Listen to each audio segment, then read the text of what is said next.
Është fronozuar në Katedralen Ngjallja e Krishtit këtë të shtunë kryepiskopi i Tiranës, Durrësit dhe gjithë Shqipërisë, Johan Pelushi.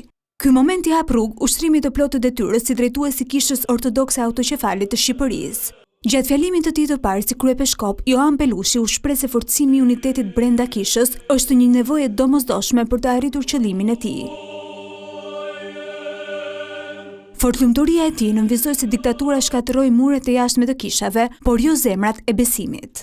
Forcimi i unitetit brenda Kishës është një nevojë domosdoshme për të realizuar qëllimin e saj. Vetëm nëse jemi të bashkuar, Kisha mund të forcohet, e dëshmia e saj për Krishtin tek bota do të jetë e besueshme. Gjatë gjysmës së dytë të shekullit 20, Kisha u përball me persekutimin e egër komunist. E gjithë infrastruktura, materiale dhe njerëzore u shkatërrua plotësisht. Ato shkatërruan muret e jashtme, por nuk mundin dot të shkatërronin besimin në zemrat e njerëzve. Të pranishëm në ceremoni ishin qindra besimtarë dhe personalitete jo vetëm nga Shqipëria, por edhe nga Greqia. Fronozimi i kryepiskopit Johan shënoi një kapitull të ri në jetën shpirtërore të vendit, u shpreh presidenti Bajram Begaj, ndërsa shtoi se shteti do të jetë gjithmonë në mbështetje të Kishës.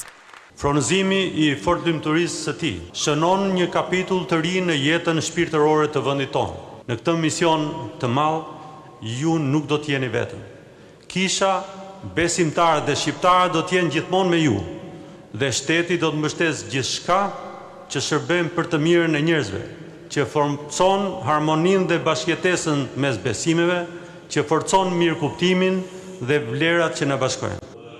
Të dielën kryepiskopi do të mbajë në Katedralen Ngjallja e Krishtit shërbesën e parë si kryepiskop, tashmë i fronozuar, ndërkohë që do të duhet të zgjedhë pasuesin e tij në Mitropolinë e Korçës, aty ku shërbeu pa ndërprerje që nga viti 1998.